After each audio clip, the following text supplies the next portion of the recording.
വിഴിഞ്ഞം അന്താരാഷ്ട്ര തുറമുഖത്തിന് ഇത് അഭിമാനകരമായ നിമിഷം. ലോകത്തിലെ ഏറ്റവും വലിയ ചരക്ക് കപ്പലുകളിലൊന്നായ MSC തുർക്കി വിഴിഞ്ഞത്ത് നങ്കൂരമിട്ടു. വിഴിഞ്ഞം തുറമുഖത്തെത്തുന്ന 257ാമത്തെ കപ്പലാണ് MSC തുർക്കി എന്നത് ഈ നേട്ടത്തിൻ്റെ പ്രാധാന്യം വർദ്ധിപ്പിക്കുന്നു. ഏകദേശം 24,346 20 അടി കണ്ടെയ്നർ യൂണിറ്റുകൾ വരെ വഹിക്കാൻ ശേഷിയുള്ള കപ്പലാണിത്. സിംഗപ്പൂരിൽ നിന്നാണ് MSC തുർക്കി വിഴിഞ്ഞം തുറമുഖത്തേക്ക് എത്തിയത്.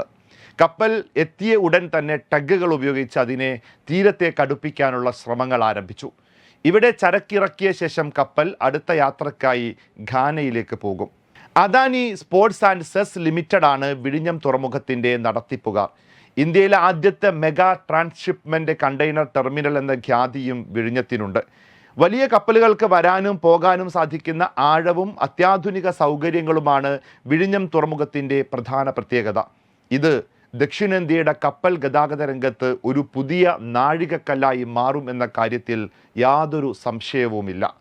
ഈ വലിയ കപ്പലിൻ്റെ വരവ് വിഴിഞ്ഞം തുറമുഖത്തെ ഒരു പ്രധാന അന്താരാഷ്ട്ര കപ്പൽ ഗതാഗത കേന്ദ്രമായി ഉയർത്തുന്നതിൽ നിർണായക പങ്ക് വഹിക്കും.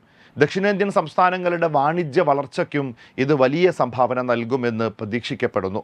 കൂടാതെ പരിസ്ഥിതി സൗഹൃദ സാങ്കേതിക വിദ്യകളോടെ നിർമ്മിച്ചിട്ടുള്ള MSC തുർക്കിയുടെ സാന്നിധ്യം സുസ്ഥിര വികസനത്തിലുള്ള തുറമുഖത്തിൻ്റെ പ്രതിബദ്ധത കൂടി എടുത്തു കാണിക്കുകയാണ്. MSC തുർക്കിയെ വരവേൽക്കാൻ തുറമുഖ അധികൃതരും മറ്റു ഉദ്യോഗസ്ഥരും എത്തിച്ചേർന്നു. ഈ ചരിത്ര നിമിഷത്തിന് സാക്ഷ്യം വഹിക്കാൻ നിരവധി ആളുകൾ തുറമുഖ പരിസരത്തേക്ക് എത്തിച്ചേർന്നിരുന്നു. വരും ദിവസങ്ങളിൽ കൂടുതൽ വലിയ കപ്പലുകൾ വിഴിഞ്ഞത്തേക്ക് എത്തുമെന്നും ഇത് മേഖലയുടെ സാമ്പത്തിക പുരോഗതിക്ക് കൂടുതൽ ഉത്തേജനം നൽകുമെന്നും അധികൃതർ പ്രത്യാശ പ്രകടിപ്പിക്കുകയാണ്. Waytonikah.com, the exclusive Muslim matrimonial site.